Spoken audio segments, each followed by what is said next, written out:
Well, we've got 3 new hostas inspired by our visit to East Ruston Old Vicarage on this afternoon. 2 of which have been bought at East Ruston, and one I'm really excited about. It's actually the smallest of the 3, but it's going to be the biggest of the 3. It's a variety called Empress, and I wonder if you can guess which one it is. Clues in its name. It's one of the largest cultivars you can get, and will grow up to around 3.5 feet when it's fully mature. This is a very young example. It was relatively quite expensive for a hosta at 1080, but I still think to get that variety is going to be a wonderful addition to this collection and really give us some height. It's not in a large pot at the moment, and the single stem this year, I'm not going to put this straight into its end pot, but grow it on in stages.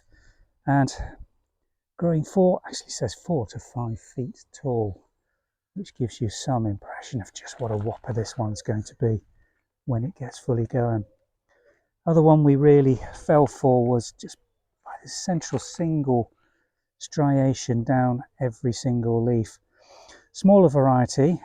This one, let me just tell you the name of this one. It's called Whiskey Business. Striking dark green foliage with that white centre and lavender coloured flowers, and I'm hoping that one might even flower for us this year. We're going to pot these up into some nice sized terracotta pots.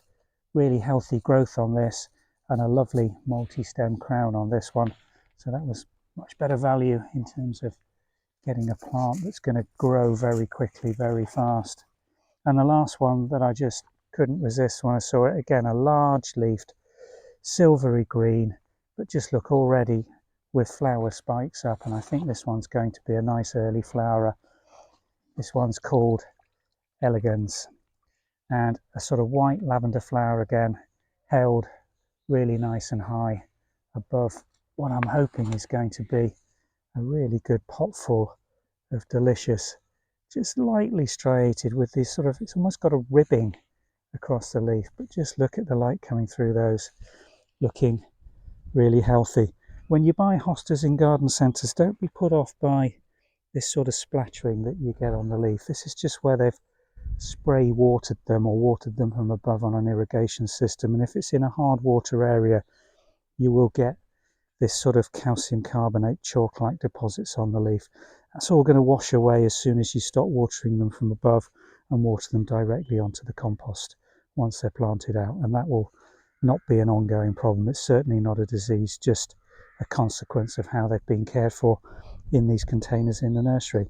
So let's get on and get these potted on and positioned into our collection. Well, you can see I'm putting this into a really good size terracotta. I've got some old broken pot in the base, some pebbles for the drainage, and when you're positioning these and getting the compost right, you want them probably about 2 inches below the inner rim of the pot to make watering easy. I'm just feeding this lovely mature composted mushroom compost. I think that's just about the perfect height for that, so let's have a look, see what root growth we've got on this. Feels good, nice bit of root coming out the base. Just going to have to tease that open, I think, because this feels really quite pot bound. Good heavens, yes. Might end up having to roll this one. Quite often get this, particularly with these very flimsy pots. This one's not wanting to shift at all, and I'm just having to trim some of the root off. It's just, there we go, loosened it enough just to get it out, and that's the reason why this has been in there a little too long. And what I'm going to do is tease as best I can some of these roots apart, and that's not easy with a hosta root like this, but by doing so you're effectively going to stimulate these roots to put on some fresh new growth rather than just sitting in that root ball forevermore, and you'll get a much better plant quicker by doing a little bit of damage to it now rather than just potting it straight up. That's probably all I'm going to get on this one. You know what, if I was going to split a hosta at this time of year, this is a nice multi-stemmed crown. You could just take a carving knife straight the way down the middle of this and pot this up as 2 plants, but with the size pot we're plotting it into, I'd rather have the effect this year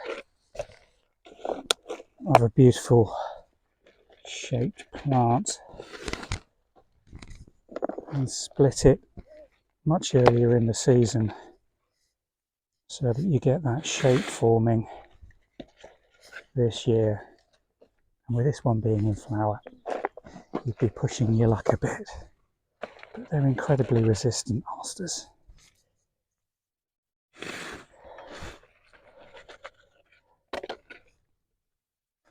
Firming down around the root ball, not too tightly, just enough so she's not going to move in the pot, and then feeding this compost around the surface. And your label, because come winter time it'd be really nice to know the variety, particularly if we are dividing this and passing it on to friends and neighbours. There we go, a nicely potted hosta. What we're going to do now, put these into position. I'm going to pot the other 2 up and then give them a really good drenching so that that root ball is really nice and moist. And there we go, 3 new hostas for the collection, all nicely potted up, ready for a good drink. I think I'm going to have to refill this can. You really do want to puddle them in. I'll go and get a drop more water. But now comes the fun part, deciding where to position these in this ever increasing and wonderful collection of container grown hostas we've got here.